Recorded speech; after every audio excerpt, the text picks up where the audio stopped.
Comment rendre utiles les objets connectés?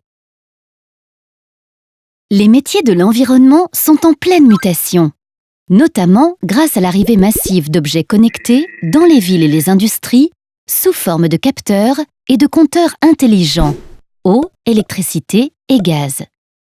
Selon le cabinet IDC, spécialisé en technologie de l'information, leur nombre devrait atteindre 30 milliards d'ici 2020. Ces objets mesurent de nombreuses données utiles à la gestion environnementale, comme la température, la consommation d'eau ou d'énergie, électricité, fioul ou gaz, et le niveau de déchets dans les poubelles. Cela permet à un grand nombre de personnes d'accéder à distance à ces informations. Mais ces objets génèrent des quantités importantes de données hétérogènes, à la nature et aux formats différents. De plus, elles sont collectées via différents réseaux de télécommunications. Elles sont donc difficilement exploitables en l'état et nécessitent un décodage et un traitement informatique.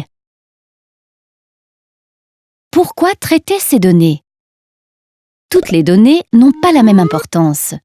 Certaines d'entre elles sont essentielles pour les exploitants et les professionnels, car elles permettent d'anticiper un événement, savoir quand se réapprovisionner en hydrocarbures par exemple, de comprendre et de contrôler sa consommation d'eau et d'énergie pour informer les consommateurs sur leurs habitudes et modes de vie, et de détecter les événements à l'origine de gaspillage, fuite d'eau par exemple.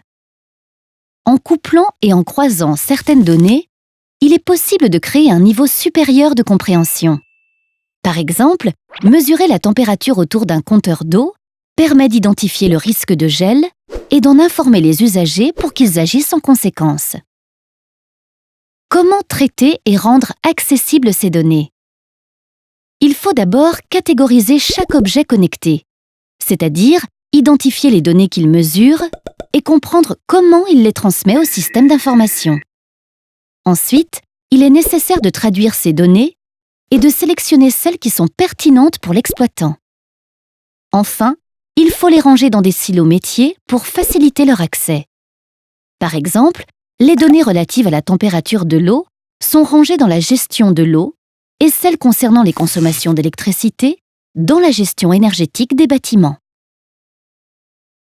Ces données sont mises à disposition des utilisateurs via un portail client modulable en fonction du niveau de précision souhaité. L'affichage peut être synthétique pour un particulier ou enrichi de multiples données, hyperviseurs, pour un professionnel. L'utilisateur appréhende plus efficacement son environnement et adapte son comportement en conséquence. On parle d'informatique cognitive. Avec Home Rider Systems, les données transmises par les objets connectés prennent sens et deviennent utiles.